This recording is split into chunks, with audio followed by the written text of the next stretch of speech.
And then if you see the bees, அந்த தன்மையை நீங்க பார்த்தீங்க என்றால், and they have this the honey in the hexagon shape. நீங்கள் பீயை பார்த்தீங்க என்றால் அது எப்படி அந்த தன்னுடைய தேன்குழலை உருவாக்கும் என்றால், and if you see it's very accurate.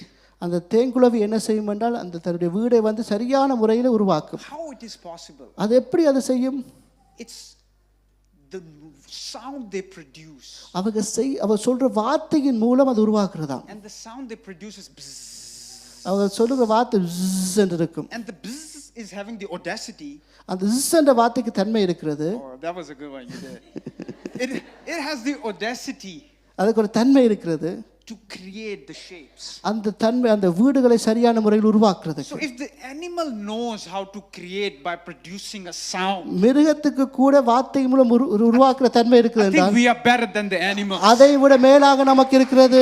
The living God is living in us. ஜீவனுள்ள தேவன் நமக்குள் இருக்கிறார். And now he has given us the power to speak and bring things forth. அவர் நமக்கு வல்லமையை கொடுத்திருக்கிறார் வார்த்தை மூலம் காரியங்களை சிருஷ்டிக்கிறதுக்கு. You know, I like one man of God said something so profound. தேவ மனுஷன் ஒரு விஷயம் சொன்னார். He said now he's sitting on the throne because now he has finished his work. அவர் சொன்னார் நான் ஸ்தானத்தில் இருக்கிறேன், வேலையெல்லாம் முடிச்சு விட்டது. And we are still looking at him to come down and do something. ஆனா இப்பவே நாங்க எதிர்பார்த்துக்கிறோம் அவர் வந்து நமக்கு செய்யணும் என்று. Yet he is waiting for us to move. ஆனா அவர் எதிர்பார்த்திருக்கிறார் நாங்கள் செய்ய வேண்டும் How என்று. he can move எப்படி நாங்க செயலாற்ற when முடியும்? we speak the utterance we make.